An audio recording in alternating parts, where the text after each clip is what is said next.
Hey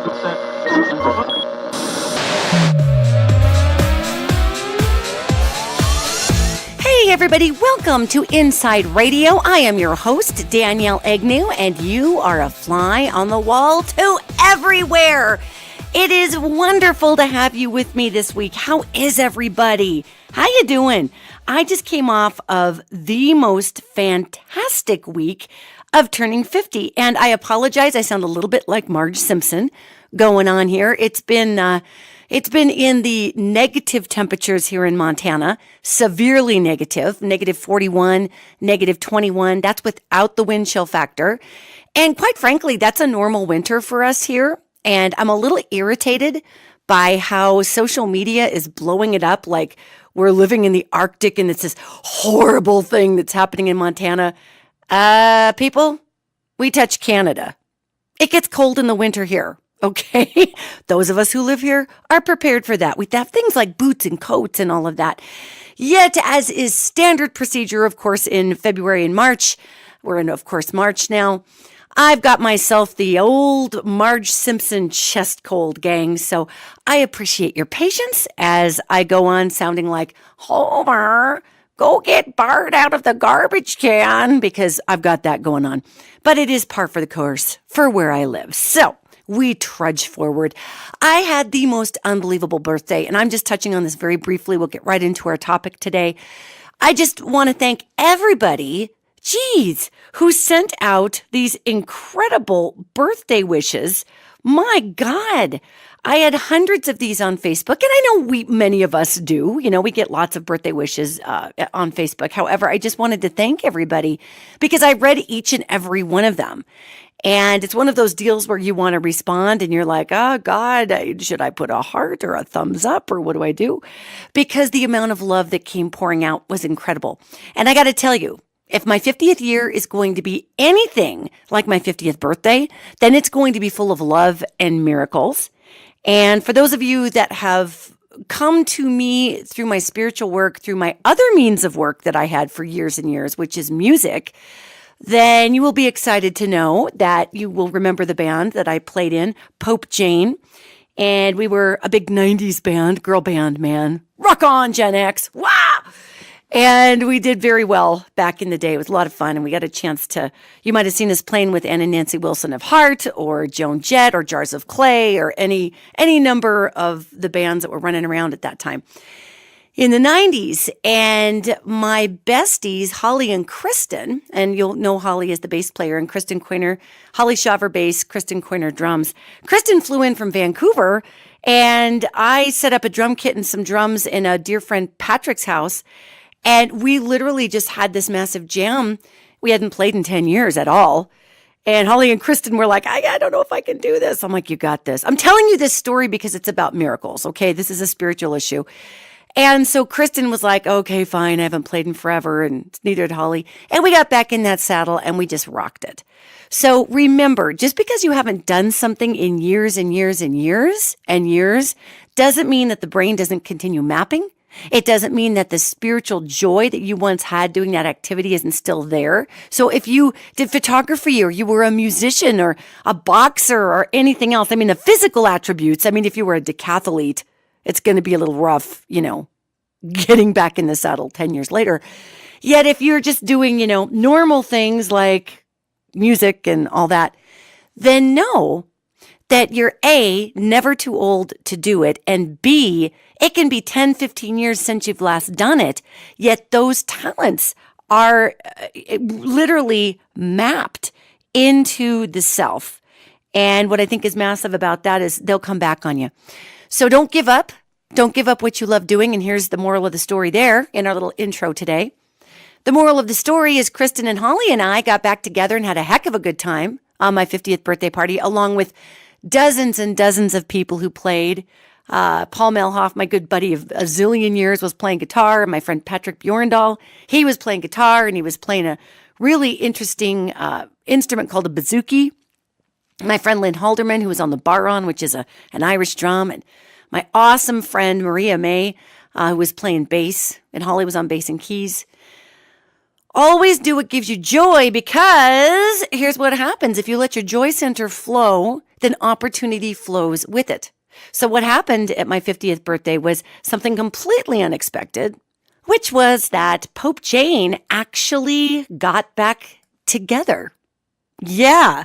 So for all the Pope Jane fans out there, we've got a little logistical issue here because I live in Gallatin Gateway, which is basically tucked right up against the mountains going to Yellowstone Park, right outside of Bozeman, Montana. Holly lives in Billings, Montana, and Kristen lives in Vancouver, Washington. So we've got a few logistical issues to work out, yet we're all writing songs for the new album, and it's going to be so fun because we connected with our joy. And so for those who are like, you'll never get past a certain point of putting your dreams aside and you'll never be able to achieve what you want in life because you get older, that's crap. Okay. I accessed that quantum field of joy and love, and so did my soul sisters, Holly and Kristen. So Pope Jane is back together. And again, we're writing songs for the album, which is awesome. And no, that does not affect my spiritual work at all. As a matter of fact, it even makes it better because I am a giant channel, and music is a channel. It's a healing fulcrum. So being able to channel all this music is pretty incredible too.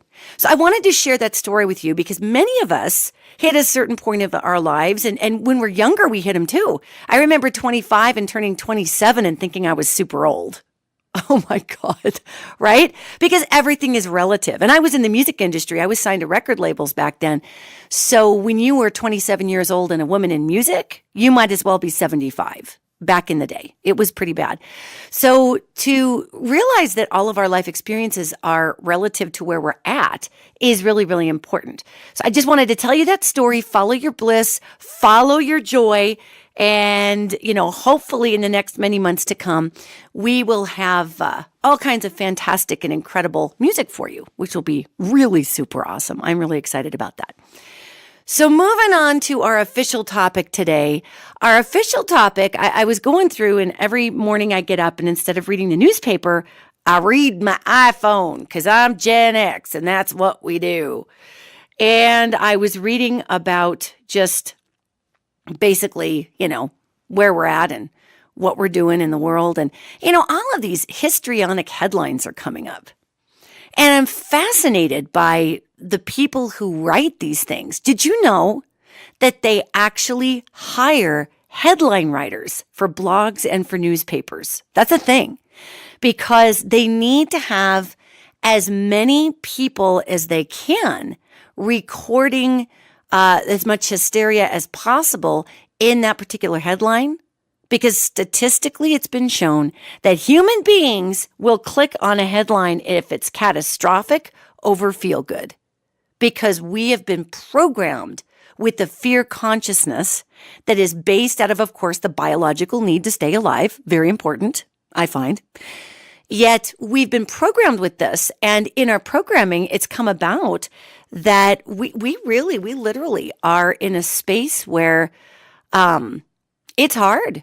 It's hard for us to click on something that's feel good unless it's really miraculous. Like, woman cures herself of cancer through eating M&Ms, which, by the way, would never happen unless she had one heck of a command of the energy in her body, because cancer eats sugar.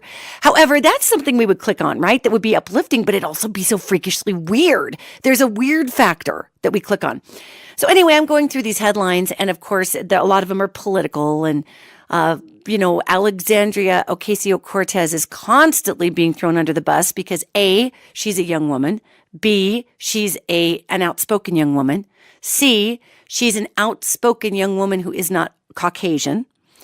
And D, she is an outspoken young woman who is not Caucasian, who actually was elected using hustle in her district and dethroned one of the Democratic's old guard, the Democratic, I want to call it wings, old guard, and so caused a lot of old guard ruffle. And, we like to think in political terms. We like to think in terms of, those terrible Republicans, they're the old guard, and, the Democrats are the new guard and the progressives. Well, actually, that's not really true. And anybody is an old guard who does not progress with the way that the world progresses. In fact, I know a lot of what the media likes to call moderate Republicans. Geez Louise, God bless the late John McCain. Okay, Senator McCain was far more progressive in certain aspects. Now, certain aspects he told the line traditionally, yet he was far more progressive in certain aspects than certain members of the Democratic Congress, because John McCain would oftentimes break from the lockstep vote of the Republican Party.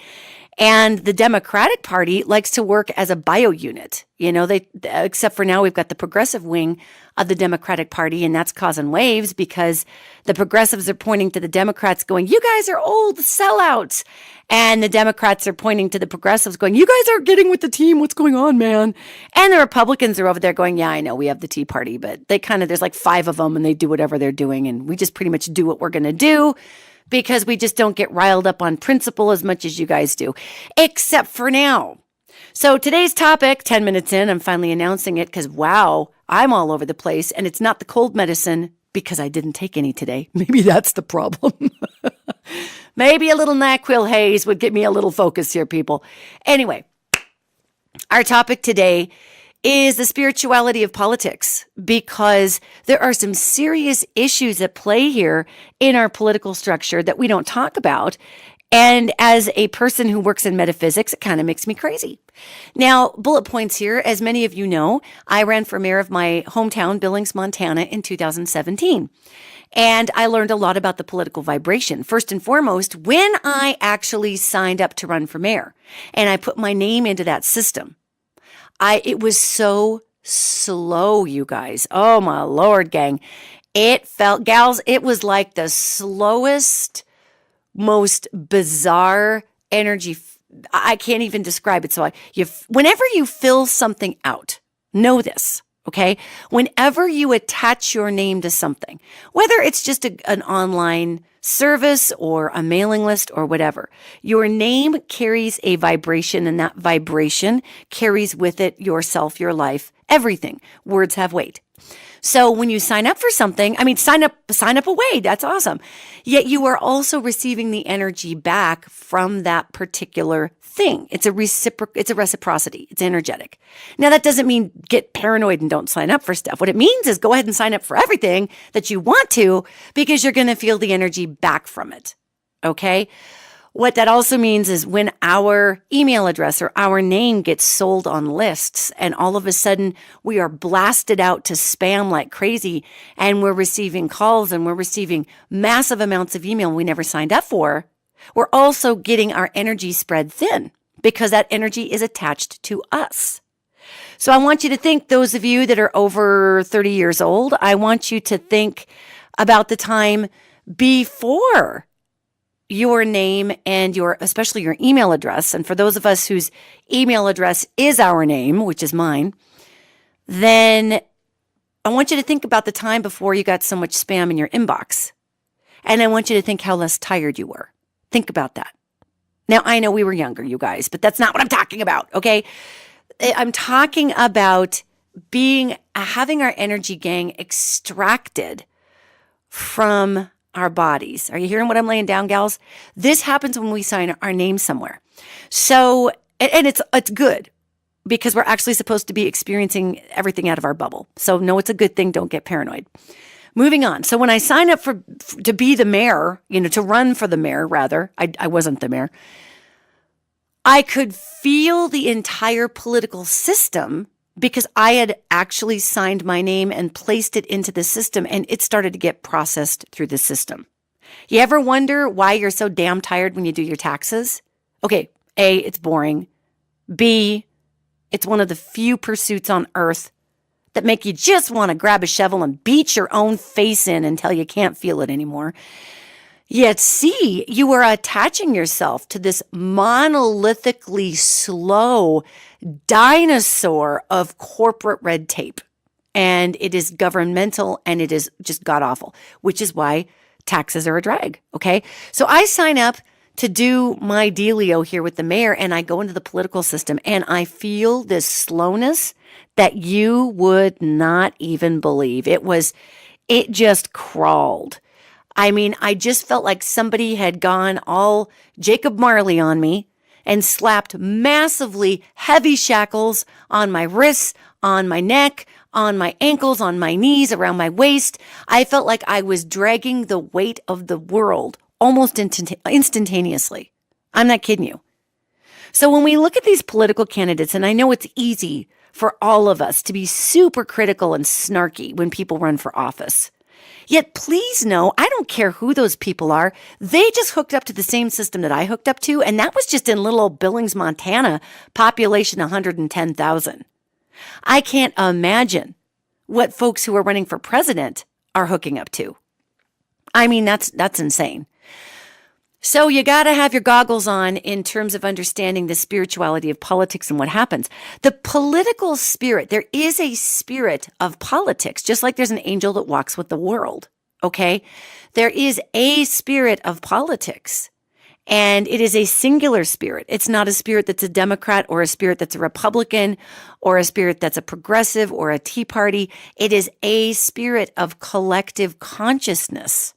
And politics reflects our current need to learn a lesson. Hear that. The spirit of politics reflects back to us our current need to learn a lesson. So when I signed up to run for mayor, do you like my confidence there? When I signed up to be the mayor, oh, you go, Danielle Egnew. Oh, goodness, you and your big bad self, goodness sakes. When I signed up to run for mayor, I was not prepared for the spirit of that political consciousness because I didn't even truly know it existed because I had never engaged it.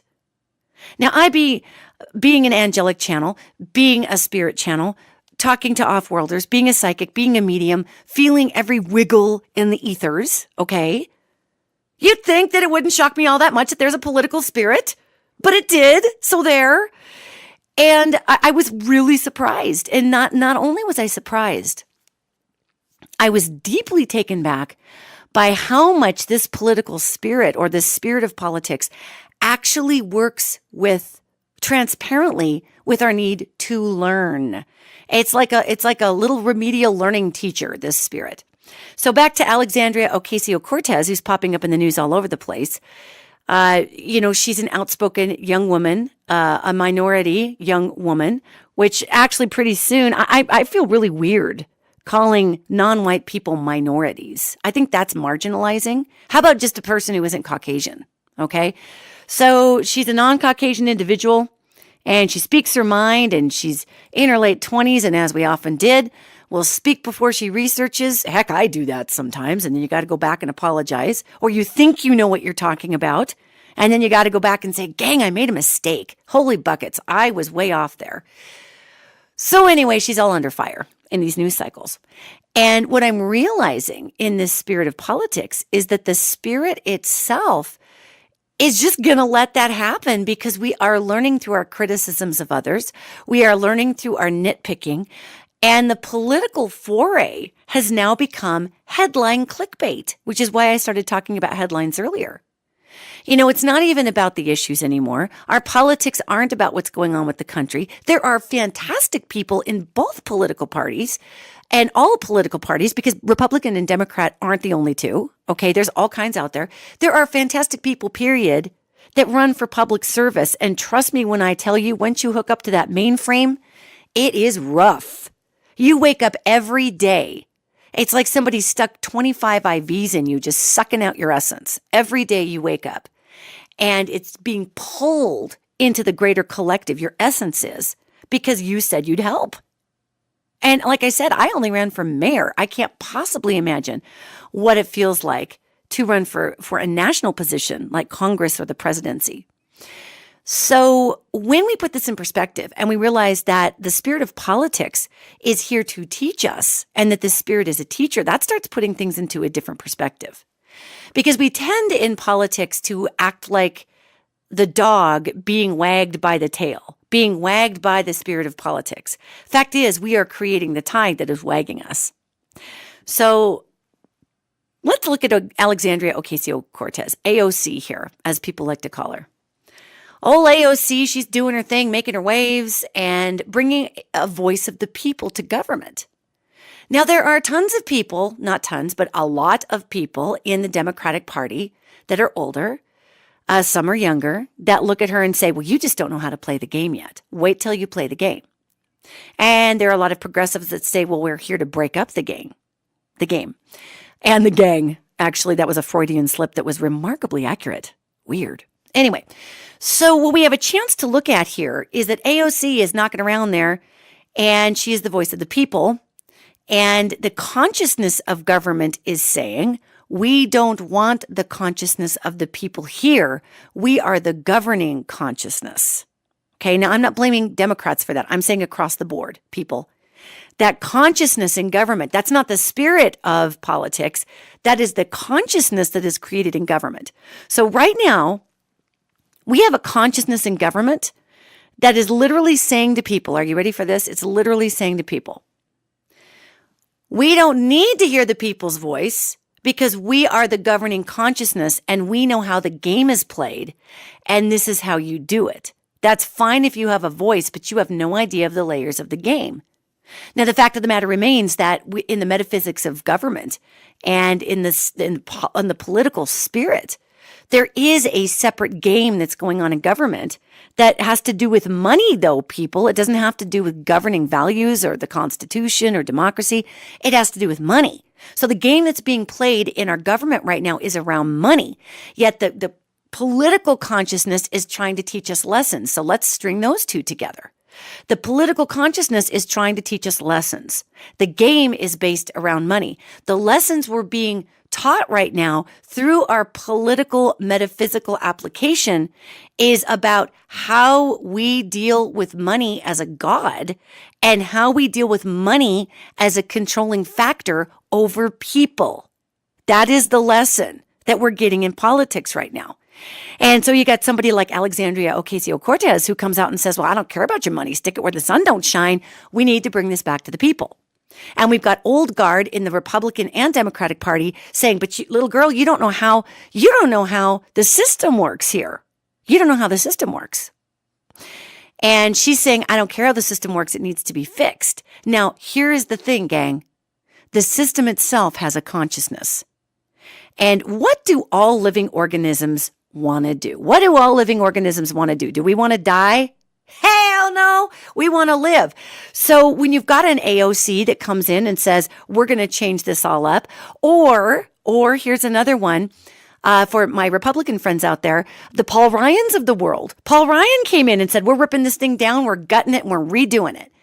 And that didn't go over very well either, quite frankly. The system looked at Paul Ryan and spit him right out and said, we're not doing that. And Paul Ryan retired because he got sick and tired of the imperviousness of the consciousness of the system, which is money. It is not government. So when we're talking about the spirituality of politics, it's important that we start to educate ourselves on what we're actually looking at as far as headlines. Because the headlines are the clickbait that get us emotionally invested in a bunch of misinformation. And pretty soon, the lesson that we are learning spiritually through the spirit of politics is about our willingness to buy into histrionic self-protection over actually coming together to make things better. You following all of that? Yeah. So what does that mean, gang? What does it really, truly mean for all of us in America land as we're watching the most exhausting crap show ever with these headlines? What does it mean? Well, it means that the spirit of politics is going to keep teaching us until we get the lesson. So we can start moving this lesson along by taking the following actions. Instead of getting hysterically riled up by people who are paid to write hysterical headlines. I want you to hear that. That's really important. I'm not faulting these newspapers and these blogs for doing that because honestly, they have to pay their Verizon bill. They got to pay their AT&T bill. They got to pay their gas bill and their light bill.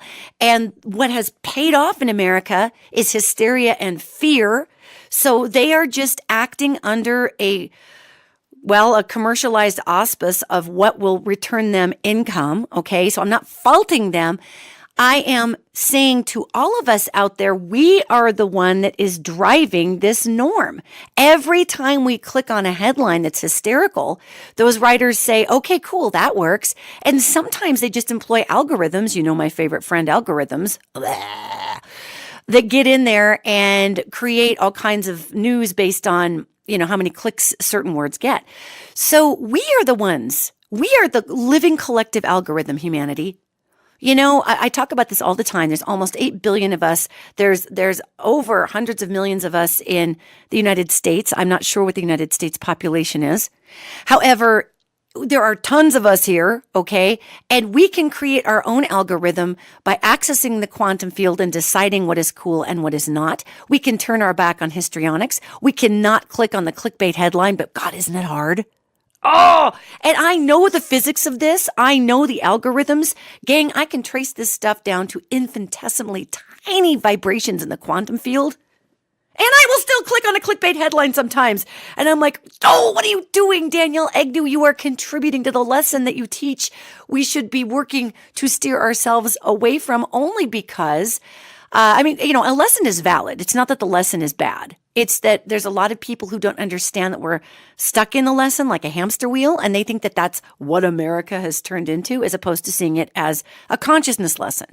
And so the spirit of politics is over here saying, y'all want to keep learning ugly? I'll just keep giving you ugly. Y'all want to keep learning idiocy? I got you covered. Anybody watch Idiocracy? Because that was a predictive element. Have you seen Idiocracy? Oh my God. Okay. Oh, years ago, this movie came out. Idiocracy. You have got to rent it. It's a little depressing and hysterical at the same time. Yet it's where we're at in our country. And that's all I'm going to tell you. It was a comedy. It is a comedy. Yet it's a predictive comedy. Somebody brilliant wrote it. Yet that was the spirit of politics at play through film, saying, y'all might want to learn this before we get there. I'll leave you with this before you watch Idiocracy. You can rent it. It's fantastic. Idiocracy. I'll leave you with this. Brando, it's what plants drink. Okay. So what we're looking at here is an opportunity to understand that the spirit of politics is holding up a giant mirror, for a very simplistic way to put it, or lack of a better way to put it. And it's asking us, do you want to engage in fixing the problem or creating the problem? So whenever we want to say, get rid of all the people in government that don't work, that is half of it. The other half of it is that people become enticed by money.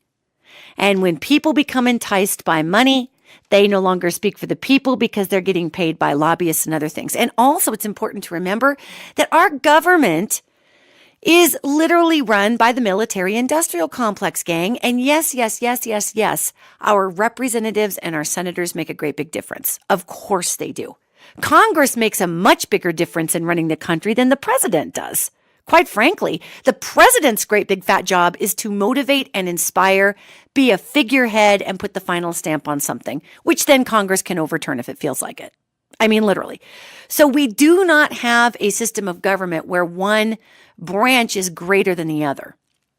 What we do have is a spirit of incestuous competition and greed that is taking over even the collective consciousness of government right now. So the spirit of politics at this time is about playing the game, not serving the people. And there are good people trying to serve the people while trying to dismantle the game. So if we can have some patience while this all tries to go down, it would be great. When we look at what's happening in our world right now, what we see is instantaneous reaction to an emotional response. And many of us are putting our emotional responses online. A lot of it happens on Facebook. I actually have been spending less time on Facebook than I used to, because it is just this wallowing pit for people, and it gets to be a bit heavy for me in there. I mean, I post stuff on there. I do. You know what I'm doing and this and that, or I'll share a funny meme once in a while or whatever. Yet it's important to remember that as we post things virtually, it hits the quantum field. Again, remember words. Remember our name. If you think you can get onto Facebook, and I'm using Facebook as an example because people don't tend to flame each other quite so badly on Instagram. Yet Facebook, if you attach your name to a rant, that energy of that rant is going to perpetuate itself through the quantum field, and you're going to pull to you all the things that you ranted about. And not to mention the algorithms find you and return every news headline that you're afraid of. There you go. Algorithms are like creepy piranhas. They smell the fear in the water, and they just swim up to you and to tear you apart with every fear you've got. And pretty soon you're floating in a sea of headlines of zombie apocalypse. And oh my God. So we look at the misinformation being passed around in the spirit of politics, and what we actually are seeing is the misinformation that we are willing to pass around. Politics is a mirror. So we hyper focus on one person because we can't deal with the whole problem. And the whole problem is that America, we are addicted to consumerism. We are addicted to sticking our head in the sand. We are addicted to what I call bumper sticker thinking. Whatever the TV pundit says, whatever the radio personality says, we spit it out. Here's a great example. Socialism. What a hot button word. I have so many wonderful conservative friends, and I've sat down and had some discussions with a few of them because they're throwing around the word socialism, thinking that this is a socialist country. They're trying to turn us into a socialist country. And I'm laughing. I'm like, do y'all even know what socialism is? Well, that's when there's a lot of taxes. Yes, but no. Why don't y'all read about what it is and come back to me, and then you tell me if the Democratic Republic of the United States, because we actually are a republic, we're not actually a democracy. We are a republic that works on a democratic principle, which is a complete and total experiment. And that democratic principle can collapse at any time. And quite frankly, we're right on the edge, gang. This is a psychic prediction for you. We are right on the edge of that democratic principle. It's actually, technically, it's actually collapsed because this is a plutocracy. It's an oligarchy. We've been working under the auspice of money running everything, just like an old monarchy, for a long time. And that comes through the military-industrial complex. Yet we, the people, can still change all of that. Because we are the planar array that are hooked up to one another, and we can change the vibration of the quantum field to the point where the quantum field simply will not support a plutocracy. But we've got to be the ones to quit going around with our bumper sticker thinking and spitting out, the latest words that we hear about, Republicans are racists and, Democrats are socialists. We sound like a bunch of jacked up parrots. America's doomed. America's doomed. I mean, it's ridiculous. But this is what sells, gang. So the spirit of politics is actually a teacher. And what it's teaching us is that we love to be told what to think. America, we have been programmed since the 50s by flashing strobing televisions. And for those of you that follow my podcast, I had a whole podcast that went really into how the brain can be programmed by flashing strobing electromagnetic waves. And the original televisions were giant electromagnetic units catching electromagnetic broadcast signals with huge magnets in the back of them. And magnetism, of course, affects how the brain processes. And we were sitting in front of these strobing lights with massive electromagnetic power bursting into literally our brains. And little kids in the 50s, god dang, they'd sit right in front of that TV because it was fascinating, It was like, that's how you created IMAX in 1955. You just sat 2 inches from the TV and you had a big IMAX right in front of you. So we've been programming ourselves, literally programming our minds, our thought processes for a long time. And if I'm not trying to sound like a doomsday queen, gang, on these podcasts. I realize I go back and listen to them and I'm like, God, woman, you think of yourself like a unicorn, but you're kind of an anvil dropping on the birthday party cake of a 4-year-old here. Just jeez. That's not my intention, gang. My intention is to draw attention to the sleight of the hand shell game that is spiritually played in front of us all the time so that we can be aware of the energies to which we adhere. And it's okay. It's okay if we really want to just get into that lesson and get lost in consumerism, that's an okay lesson too. If you want to believe America's doomed and it's all going to hell in a handbasket and you want to get all wrapped up in that fear, that's a lesson. That's all good. The spirit who walks with politics is like, rock on, I'm doing my job. Woo, I'm going to get a promotion. Maybe I'll be the spirit who walks with toilet flushing, because God knows that would be a promotion from being the spirit of politics. So, we are moving at a pace here of understanding and of awakening. And the reason I get into these little tiny nitpicky little pieces on these podcasts is not to confuse you or to muddy the waters. It's to tell you that everything has a cause and everything has a reaction. Yet, gang, we as the giant planar array of connected humanity, we are the cause and reaction at the same time. Okay? And it's such a layered sandwich. We can elect greedy people that propagate the spirit of greed in government, that uphold the plutocracy and the oligarchy, and on we go. Okay? Or we can elect the Alexandria Ocasio-Cortezes who get in there and rock the boat and inspire the planar array called humanity. Many people, I know a lot of conservatives that can't stand her. I know a lot of conservatives that love her because she's getting in there and just digging up the roots and saying this old system sucks and we have to fix it.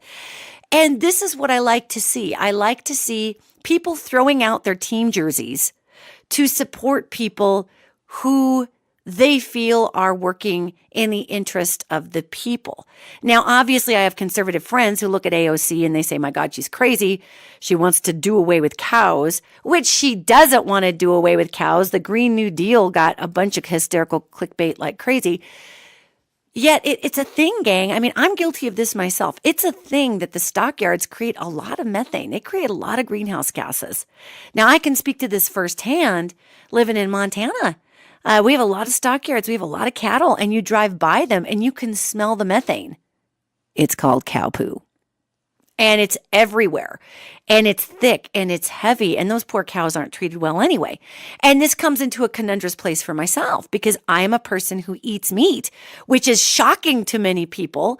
And I'm working on my meat consumption here, not because I think it's some big holy roller thing to do, but just because I've been educating myself in plant proteins. And there are different blood types, gang. There really are, that rely on different types of proteins because we didn't just evolve only eating plants. So we have different needs in our blood and whatever your needs are. So for me as a meat eater, my wife and I buy a cow every year that is grass-fed, it is grass-ranged, it is grass-finished. It's not kept in a stockyard. It's just open-range cattle, which doesn't necessarily contribute in the same way to the methane markets as what AOC is talking about here. Yet I still eat meat though. Okay. So there you go. And what I think is so fascinating about this is that we'll take one little piece and create fear out of it so we can polarize. So we can keep wearing our donkey jersey or our elephant jersey. And hey, have your team, pick your team. Like I say, I'm a Seahawks fan, so go ahead and pick your team and root for them. Yet understand that we don't actually send pipe bombs when our team loses the Super Bowl. We don't shoot up schools because our team loses the Super Bowl. So when we're dealing with the spirit of politics, we are also dealing with the belief system here that we are actually giving so much credence to that we are making it a god in our lives. Now, this is really important, and I've kind of saved it for last, so hang in there with me here. There are people who get so frothed up over their political belief system that they would literally kill for it. We call those people extremists. Now, if you are a super right-wing person and you want to kill for it, you're going to call yourself a patriot. However, that same person is going to look at a Muslim terrorist and call them an infidel, when in fact that Muslim terrorist is doing the same thing. They're blowing things up because there is a belief system for them and they feel like they're a patriot. So it's fascinating that we oftentimes find grave fault in others for doing that which we expend into the world ourselves. So when we're talking about the emotionality of politics and how we've made it a religion, this is really important to understand, gang, because here is a hugie. If you take nothing else away from this podcast, take this out, is that the spirit of politics has nothing to do with the place of deifying politician and politics. That goes into a religious position. And when we get religiously fanatic about our politics to the point where we are no longer speaking to family members because of disagreements in opinion, to the point where the religion of our politics defines us, oh, gang, the tail is wagging the dog, okay? Hear this, gang. We have exalted the political parties and political systems in our nation to a religion. Now, what is the difference between a political assignment of belief and a religious assignment of belief? Well, politics are a political belief is supposed to reflect our inner opinion. Okay. So I could say, okay, my political belief as example would be a Democrat/progressive. You know, in some ways I'm very much into hugging. Obviously, I'm a huge environmentalist. I truly believe that we need to cut our greenhouse gases. These are things I can see psychically down the road are absolutely going to kill parts of the planet flat up because we are not making changes. So I want to try to, weigh in and make those changes the best that I can. However, my political affiliation reflects my inner belief system. A religion will define your belief system and ask your inner belief system to compromise or give away its own compass, for lack of a better way to put it, in order to adhere to the collective belief. That is a religion. Now, notice I didn't say spirituality. Okay. A religion demands that you adhere to its mores and that you give away your own inner belief system to adhere to the belief system of the structure of the religion. So for many people, politics has become a religion.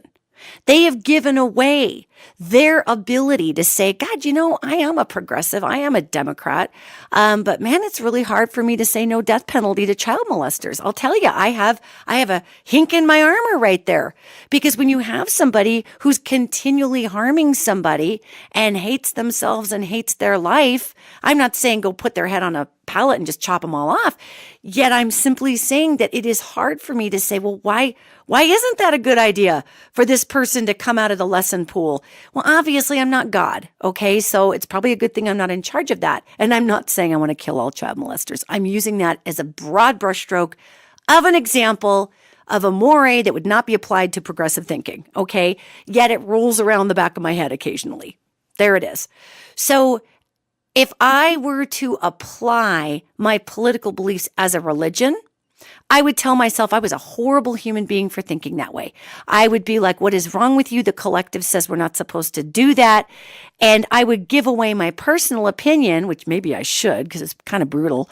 Yet I would give away my personal opinion to make way for the collective thought process. Now, creating the religion of our political belief, quite honestly, is a little more popular on the left than it is on the right. Now, you got to get way far to the fringy part of the right before they are lumping God, country, religion, and guns and blowing things up into one unit. It's really interesting because if you get into traditional conservatism says, why can't we all just think for ourselves? Why can't we all just balance our own budgets? Why are we being told by a government what we're supposed to do because we are not like the Borg? Okay. Can't we all just do the right thing and get along? That's traditional conservatism. Traditional, I'm not going to say progressive because progressive is fairly new, but traditional democratic politics is the government is not here to propagate big business. It is here to fund the people and the people's needs and to manage infrastructure. It is an administrative branch of managing the country. And we do need to put money back into the country for roads, for schools, for the military. I mean, we need to put it all back in there because we all live here and it's sort of our rent for being Americans. We need to pay taxes so that we can actually fund the things that we need. And also, there are people in the country who are disabled. They need some help.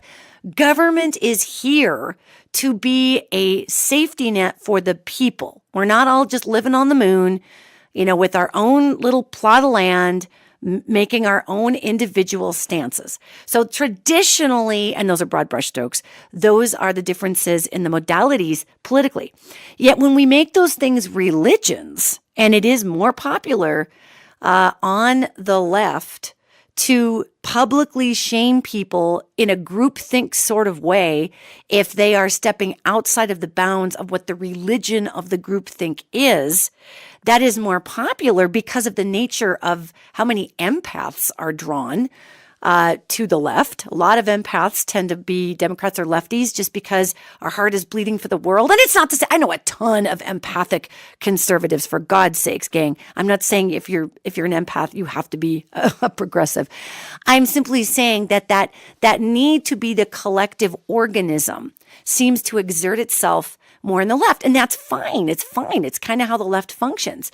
However, when we see it turn into a religion where we must, for the right or the left, and we see that we need to give away the gray area in ourselves to start towing the religious party line, that's where the spirit of politics has to put its hands in the air and say, gang, I'm out.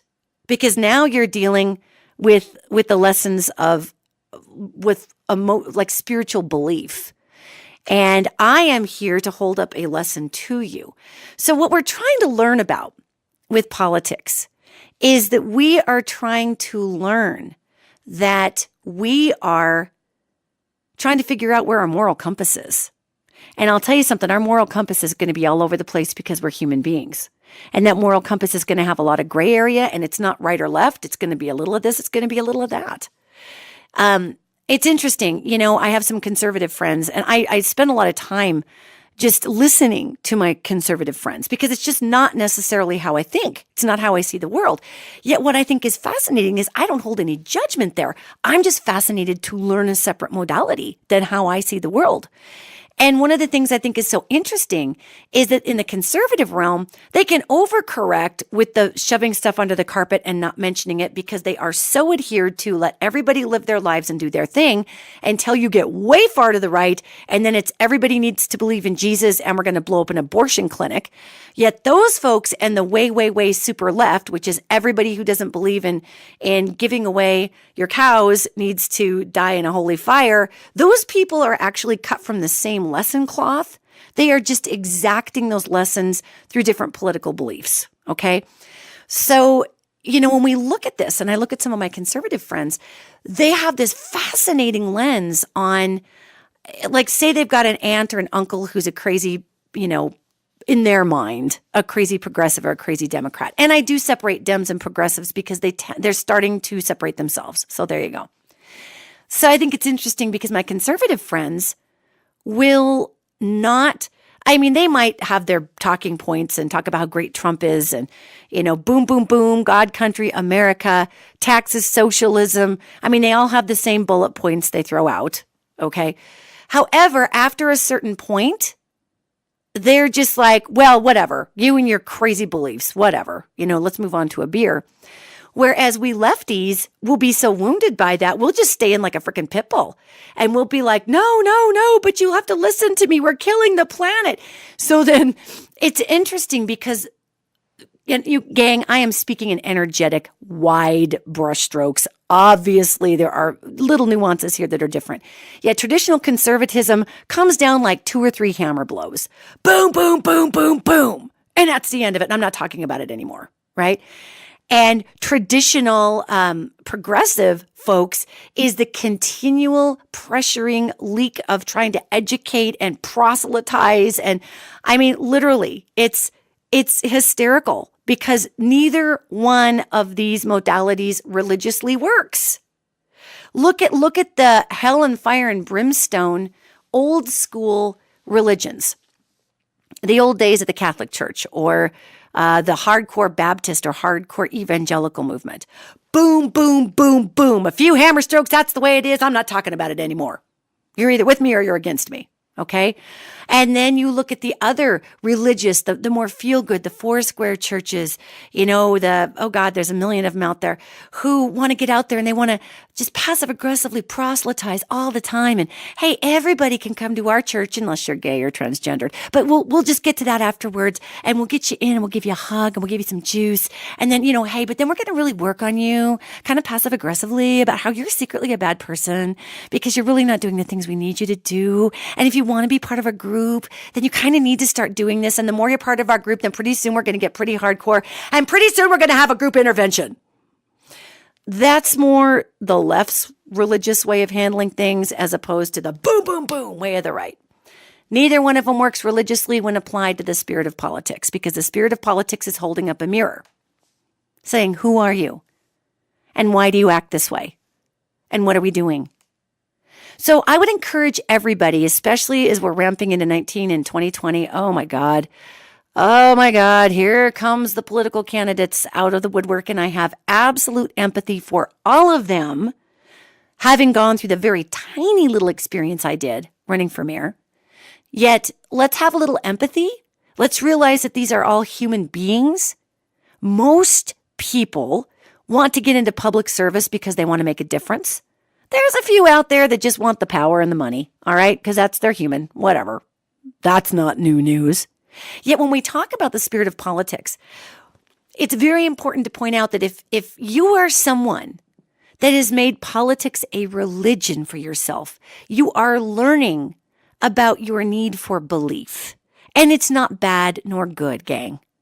I would encourage anybody out there who has made politics their religion, if that's the last thing you believe in the world is the political agenda. We can be people who work for amazing social and fiscal and spiritual and emotional change and lawfulness in our country without having to mindlessly assign away our own moral compass, or let's throw out the word moral, because people's morals are going to be different, okay? Without having to assign away your own gut to the groupthink. I don't care if it's groupthink left or groupthink right, okay? Groupthink can be positive if we are using the quantum field for enlightening the miracle capacity of everybody else. Yet groupthink has turned into a religion, becomes a hammer, whether it's on the right or the left. So I would tell you that the spirituality of politics right now, we are on a razor's edge. And we are literally walking. If you've ever seen a razor blade, obviously you probably have, how thin they are. And I don't know, I was a kid once. That's shocking.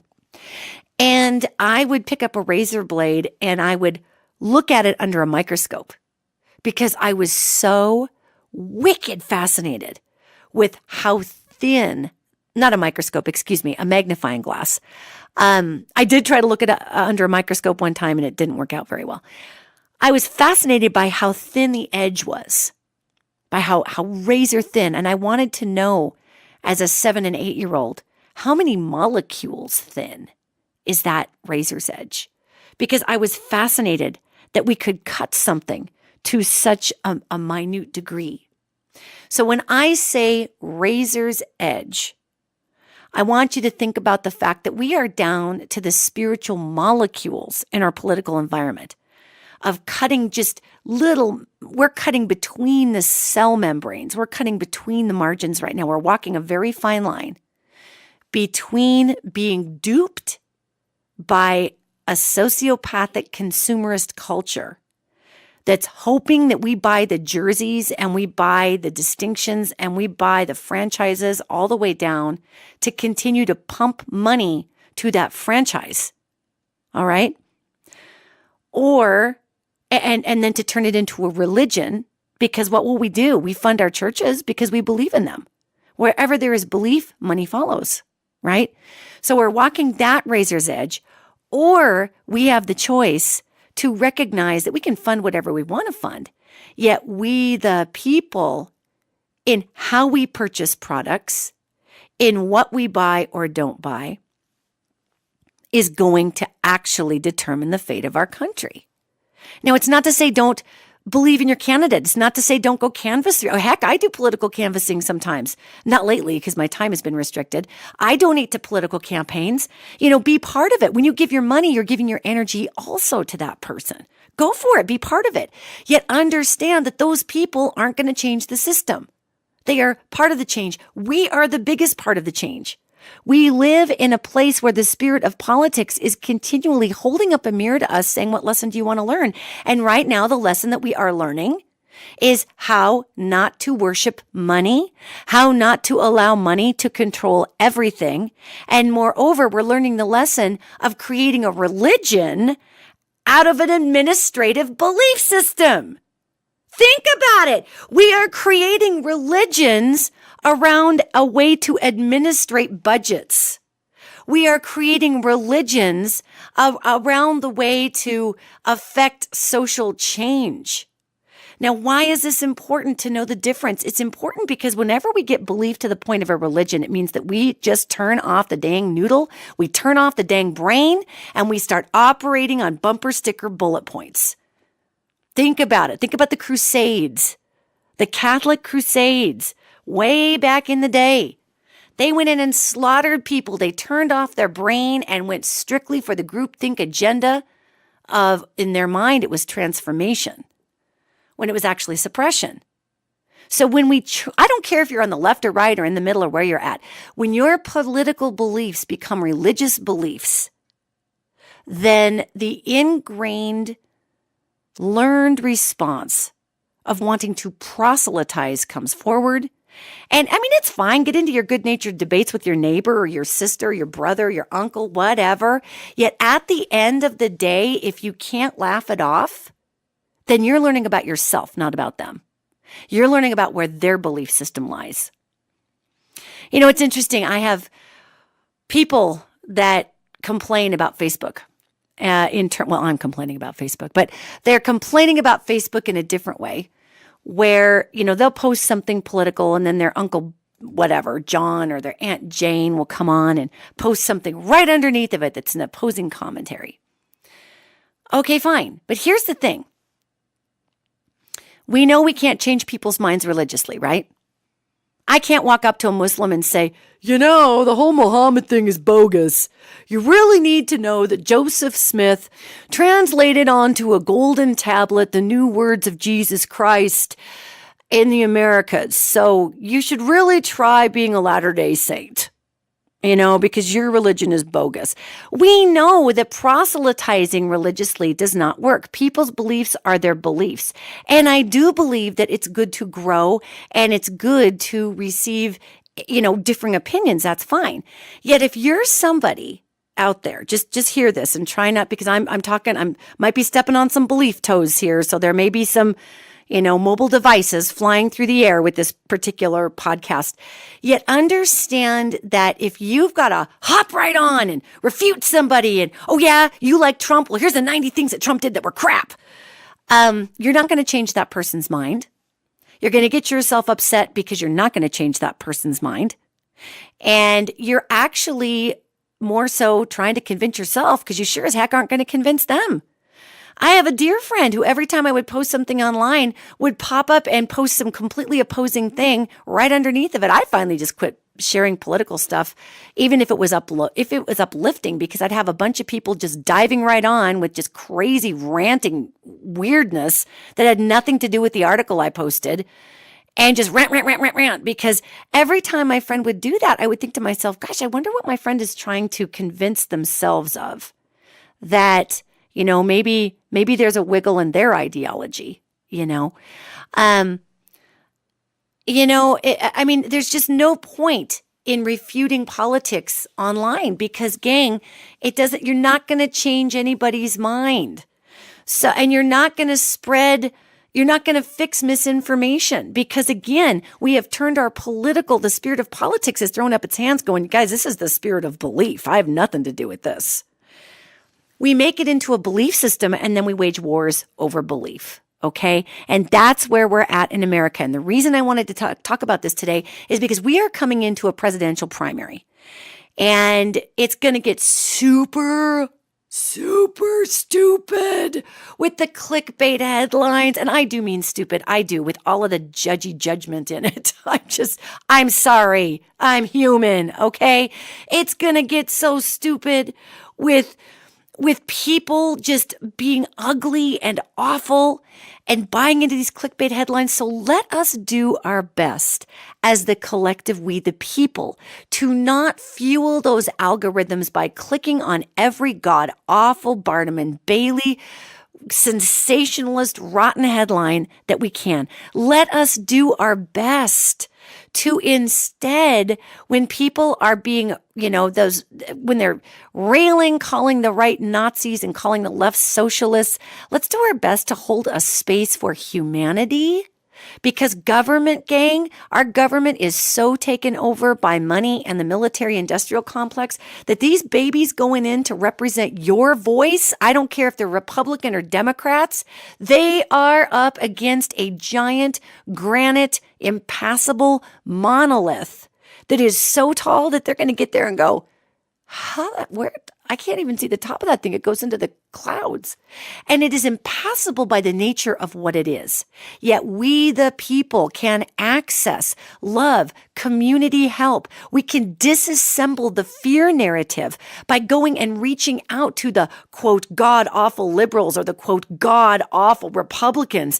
We can reach out to each other and come together in community and on a quantum level, melt the fear that is fueling the corporate belief in both of these political religions of Republican or political religion of Democrat that force us into positions of turning the damn brain off and just getting in there to passive aggressively beat someone into shame online, lefties, or to come down like the hammer of God's patriotic justice, black and white, right or wrong, and there's no other way to go about it, my conservative friends. We can come together in the middle of all of this and be human. And the minute we are human, the spirit of politics actually stands a chance to do its job. So understand where we are at. Understand how much emotional and spiritual belief you assign to your political affiliation. And hey, there's no wrong or right answer here. You want to go absolute guts and tea kettle into the Republican or Democratic Party, go for it. Yet understand that your lesson is not about political affiliation, and the lesson is not about making the country better. The lesson is showing yourself where your convictions lie.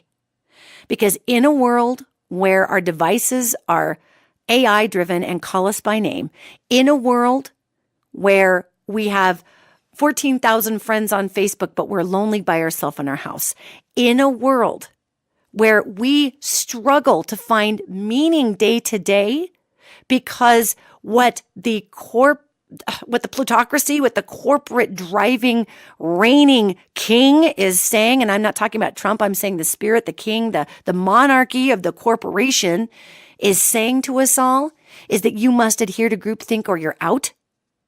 Please understand that it is your individuality during this time frame that's going to save us all. It's the gray area in everybody that's going to save us all. I myself really like Nancy Pelosi. Now, there's some things I don't like about her, but I'm sure there's some things Nancy Pelosi would like about me and some things she wouldn't. I'm pretty sure that's how it goes with humans, okay? Yet Nancy Pelosi was getting on old Alexandria Ocasio-Cortez because she was not coming together as a team enough. And the old world, we had teams of people that had to run against that monolithic granite plutocracy to try to topple it. Yet we can do it better, gang. All we have to do is change the consistency of the soil underneath of the granite monolith. and it will come down. Are you hearing me? Teams needed to run up against that monolith. The Republican team, the Democratic team, that was the old world. That was the imbalanced portion of the patriarchal. That was the imbalanced masculine, not the divine masculine, where you had to use power and force and brute bludgeoning to get your point across. We are in the time frame of the feminine. And we simply can change the consistency. You know what would make that granite wall topple? Let's put 15,000 hoses right into the ground and make mud and let that thing come down. In order to make mud, we have to have gray area. Are you hearing this? So as you go in to understand the politics, actually understand the spiritual physics, and the spirit of politics is here to reflect to us that which we are, not that which we can be. The spirit of belief is reflecting back to us that which we wish and hope we are. All right? So it's a little different. Spirit of belief is, if I do this, then I think this will happen. And believe in what you're going to believe in, yet understand where it's coming from, gang. And be okay to have some gray area. You want to know why the word moderate is getting such bad press right now? Because the powers that be in this country do not want anyone to have some gray area. The minute we become, quote, moderate, and it's just such a bad word. It's really a bad word in the left. I don't know if it's as bad of a word in the right, but I think it is. It's a pretty bad, moderate. They don't really believe like I believe. Listen, people.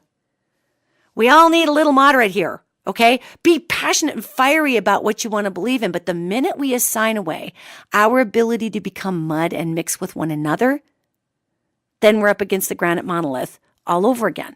So again, we all are entitled to our lens. We are all working through our own lessons. We all have what we have to give. I'm going to get a lot of hate mail on this. I can feel it coming in the ethers already on this podcast because people are going to misinterpret what was said as an attack on their beliefs, on the fact that I'm trying to water people's fierce fighting abilities down, the fact that I'm trying to enact erasure and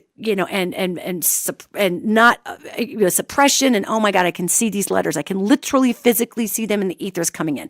That's not what I'm saying. We all get to hear this podcast the way that we are. But this, again, I know a lot of people see me as a puffy angel whisperer, and I love that. Yet I am an alarm clock. That is my job.